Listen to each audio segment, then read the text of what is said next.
It's just water and Just water. All I'm doing is getting it to wet it down and settle into the cracks in the crevices. Now, watch this.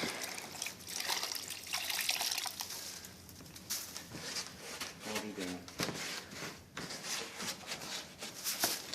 Suddenly we got shadow. Right. Makes everything pop. Yeah, it sure does. Really easy. So much easier than India ink and one-tenth the cost. Absolutely, yeah. Yeah, I've worked with India ink before, yeah. And you do it first, so now I'm going to have this white canvas on which to play with my color, and I've already got the shadow. You've already got the shadow. So when I bring the color up and it's right, I stop and I'm done. I don't have to add another 4 shades of gray with India ink. Or try to detail each individual crack so that one's proportional with another. Does it wow, first. that's a neat process. Yeah. This is coming from a art background. I knew about these materials, but they're no longer available. I had to manufacture them. Oh, is that right? You know, these processes go back to ancient times and thousands of years, as long as people have been painting, but they've been kind of lost. Model railroaders don't use this, and they should. Well, not only that, but like you say, we had the tendency to work backwards from what you're doing, and that's so much harder. It's much harder. Because I was wondering how you're going to make each one of those individual cracks look the same. Right. This is by putting this on as a base. Put it on as the base first instead of coming back and doing it later. And it leaves you in control. Sure. The other, you lose control of the final intensity of your rock. Right. Here you get it. And having the gesso underneath it, it'll still reflect light. So you're not creating a dull. You're not just creating dull stone. Keep wiping this off until we get almost pure white gesso, and that's going to stay white under all of our colors. So it's a mirror. Right. The gesso is our mirror. Right.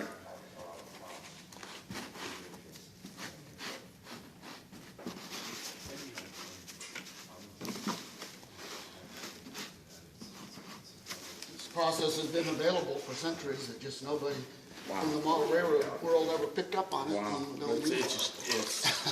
Well, I watched a guy do a diorama once, and man, he dealing with each one of those individual cracks and airbrush and this and that, and one crack. Imagine doing something this big. That was my biggest curiosity, how you were going to make this all look. We're at this 15 minutes now. Yeah, I know. This is awesome. I've learned a ton here. This is like an entire semester. Yeah.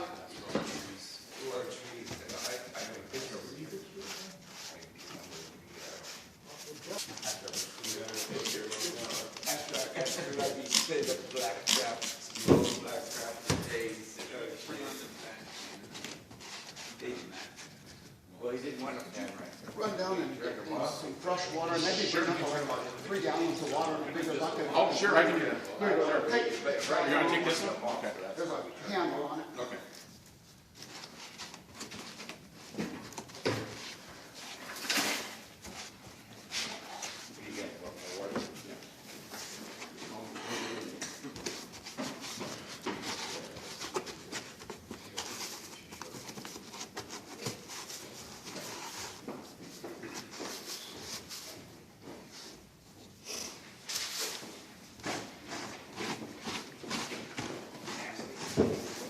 After is just a little bit of the dark in the cracks and the crevices, and mostly a white surface on which to lay my color. Okay. And then the color is going to emphasize those darks. So everything will be really high contrast, look like sunlight reflecting off the surface and creating the deep shadows is what I'm after. How many coats do you need to do on this? Just one coat is enough? Oh, 1 coat of this usually. Okay. But there's going to be many, many more coats of color. It'll take me all day, a few minutes putting on a coat and then drying time. And by the end of the day, I should have this colored with about 6 or 10 coats of paint. Okay. But all thin and transparent.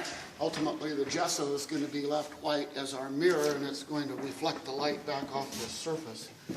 The paint colors will be so thin and transparent they will not obscure the white gesso. Do you necessarily have to put water on it to Yes. make it brighter, or can you just leave it at the shade of gray that it is in certain But areas? it's too dull and too uniform and gray. All I'm trying to do here is create a shadow effect with the gray. I want this pure white gesso to ultimately be my surface on which to apply the color. And that was the purpose of the white paint earlier that we Yes, sprayed on the white mold? paint is well, the white paint that we put on the casting holds the gesso. Paint sticks to paint. Okay. If we put the resin in the mold release covered molds without the spray paint, the casting would come out just fine, but you would have a waxy surface that you couldn't apply paint to. The reason for the spray paint is this white material, it's in a bucket down there on the floor that we put on last night, is the white primer that holds the color, and it adheres to the white spray paint that we put on the mold. So it's a series of processes all done for a reason. Okay. So does it matter if it's more spray paint in the mold, the better the contrast, or? No, just a light coat of spray paint in the mold. It's just here it's just there to hold the white gesso. Okay. Its only purpose is to give something on which the white gesso will bond. Okay. That's all it's for. Paint sticks to paint. Paint doesn't stick to wax. So the mold releases wax, and the gesso wouldn't adhere to it, so we put on the spray paint over the wax release to hold on to this white primer called gesso.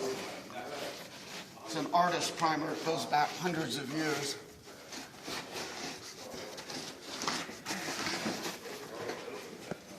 Okay, I need to rinse these sponges when the buckets of water come back.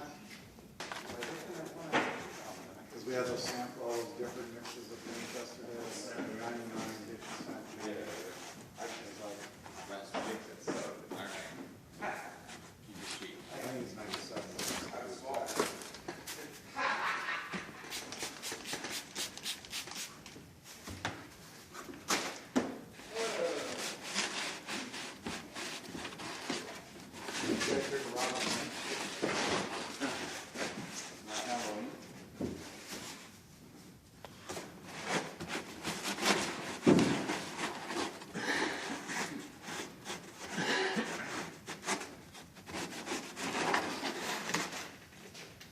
Oh, would somebody like to apply some tempera over on the other? Used to use in kindergarten.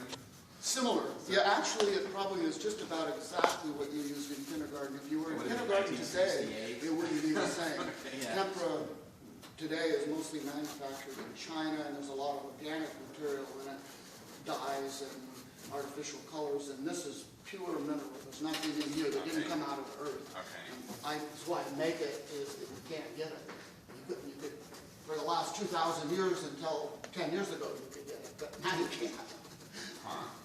It's made in Italy for a few specialty artists that are doing restorations of ancient frescoes, like Michelangelo's frescoes in the Sistine Chapel. They're using these kinds of materials to do restorations, but almost nobody else uses it.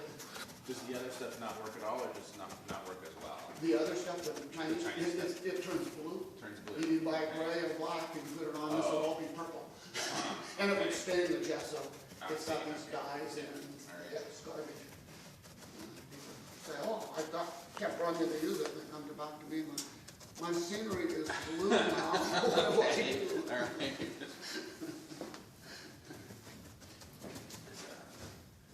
I say, would you feed your dog Chinese dog food? That's the cheapest paint you can buy in the art supply store, isn't it? That tempera stuff. Yeah, no. Well, my dog eats cat food. Feed it whatever. She gets the cheap stuff. Yeah, I mean, who's going to talk about it?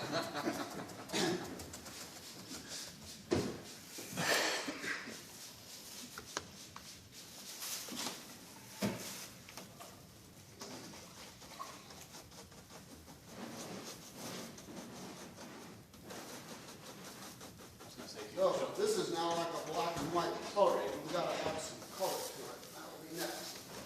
Get this all done. I keep wiping it. What I want is the white gesso on the surface to be as white as I can get it. Highest contrast, most reflection back off the surface. Because ultimately, we don't have the sun in here, we've got these things, and they've got to pretend to be the sun. What the gesso does, it helps us with that.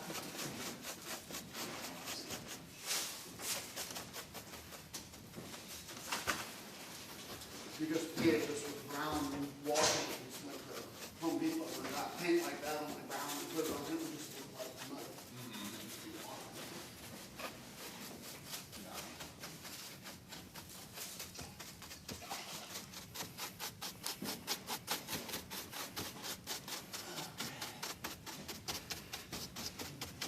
Look at it.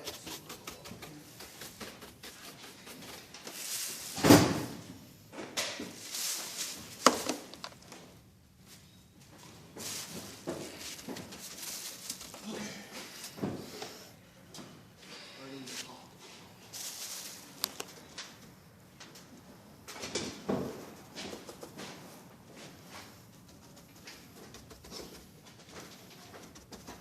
Yeah. Put that in and then use the big brush. Use the big brush to scrub it, really and it put hits it, make down it, into the okay. cracks and Okay. crevices and we'll vacuum it. Okay. Okay. Run around over here and the other corner. We can turn on that tack can independently of this one. I would wait till we're done. We'll be done at this stage, and otherwise it's gonna fill with cloud. It'll settle out, it'll hurt anything, it's not toxic, it's annoying, but it's dust, so.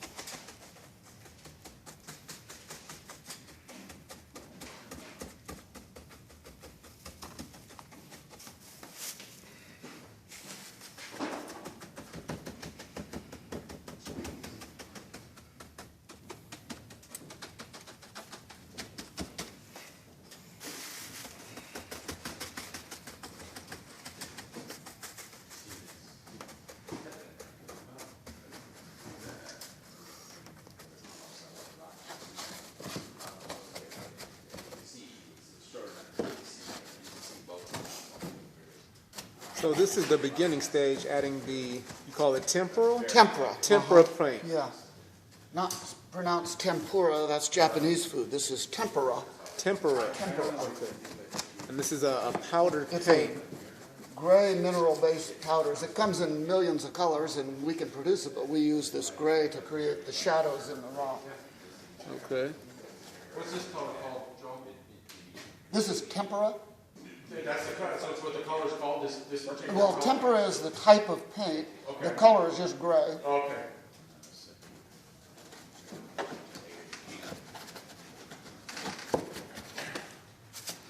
Okay, I need this big soft brush.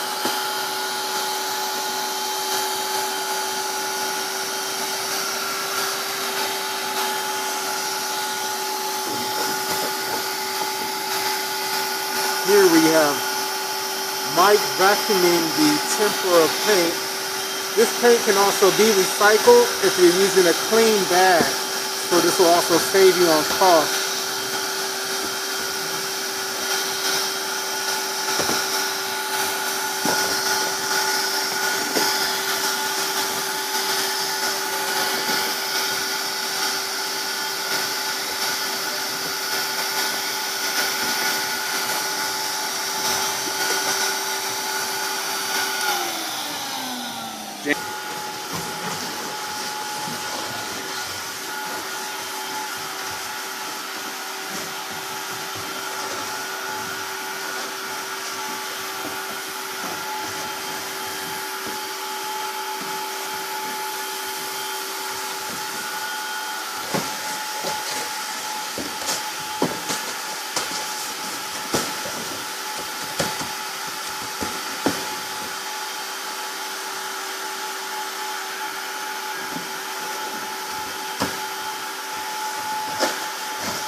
next step we're doing is just adding your basic water with a spray bottle.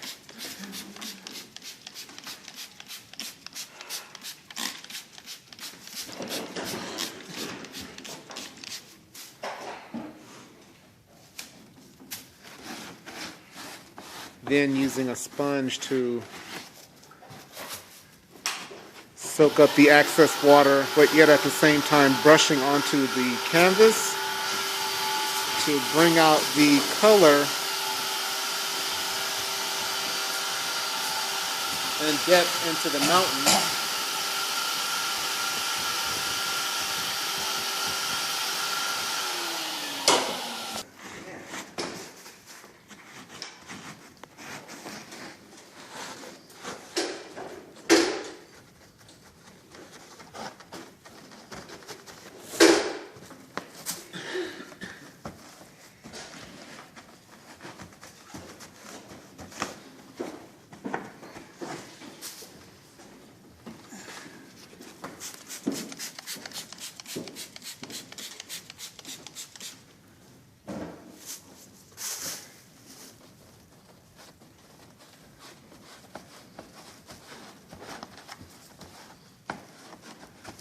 All we're after here is getting the illusion of light and shadow. This is not really the color. We've got everything in black and white here.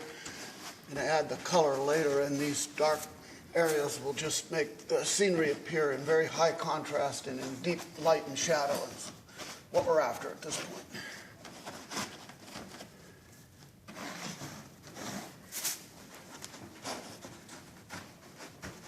Okay.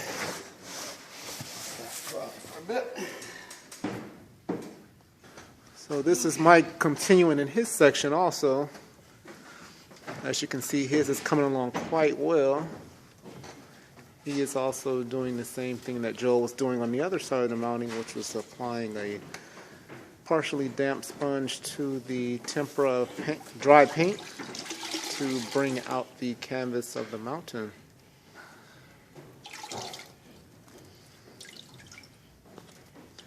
So you can see in the back corner here. It's funner than making molds, James. Yeah, because you're actually seeing this thing just, it's almost like it's growing. Yeah, you see it happening. The molds are not on eBay, by the way. Oh, they aren't, huh? I looked, I couldn't find any on eBay. Okay.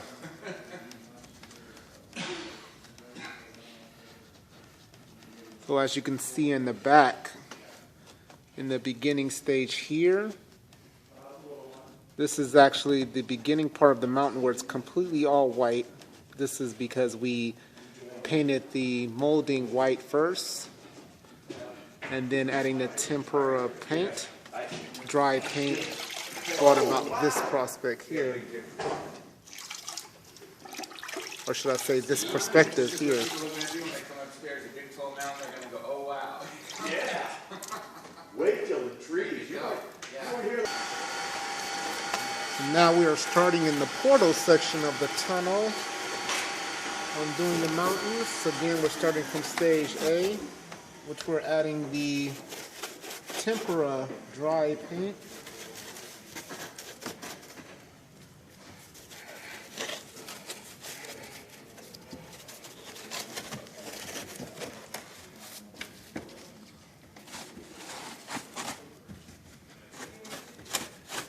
This is a very dusty project, so make sure that you are wearing a face mask. The tempera is not toxic, but it's very fine. It gets into your nose and turns everything inside your nose sooty black and not very pleasant, and it's unpleasant to breathe, so although it doesn't harm you, it's not healthy either, I wouldn't think. Mainly just unpleasant to get it inside you. Can you bring the vacuum over this one?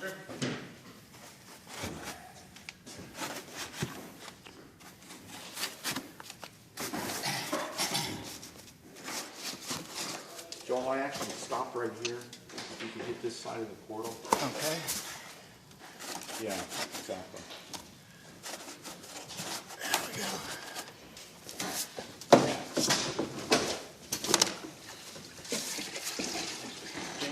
refill my tempera.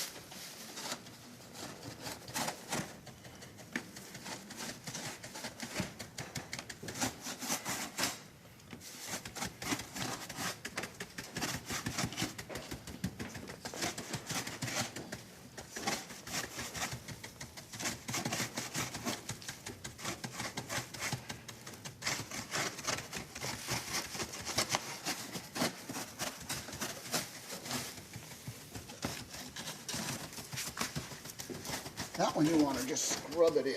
Okay. Yeah, brush it down into the cracks and the crevices and get rid of the excess.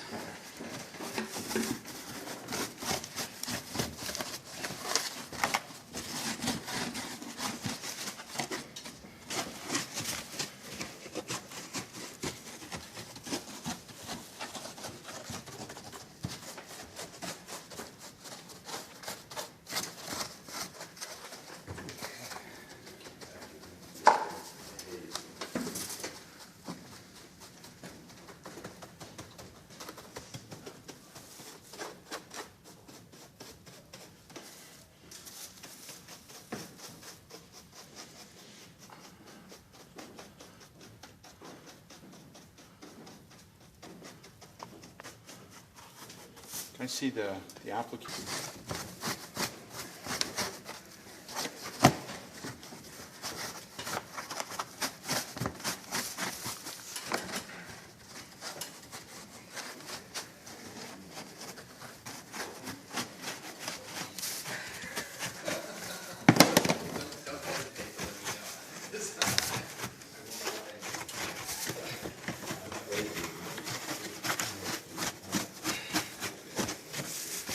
Okay, I think we're ready for the vacuum cleaner. Yep. We are.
Clean that bag again, it's losing its draw.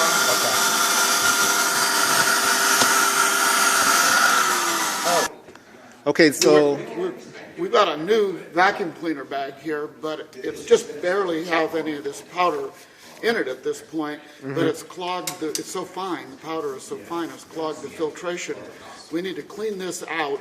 We can actually save it and recycle it and use it again, but once we clean this out and shake it, then the vacuum will have stronger suction and vacuum and it'll work again, but right now it's not pulling anything. okay. With that being said, would it be better to maybe use a vacuumless vacuum cleaner bag? It might be, yeah. Vacuums are all different, there's different kinds, but ultimately this powder is so fine it's going to clog the filtration even in something like a HEPA filter, and you're going to have to clean it. Okay. Some of them you clean by washing, and sometimes you just shake out the bag or replace the bag, but this works fine. We just need to get this into something and save it and recycle it, and then put the bag back, the same bag back in the vacuum cleaner, and it'll work just fine. Okay.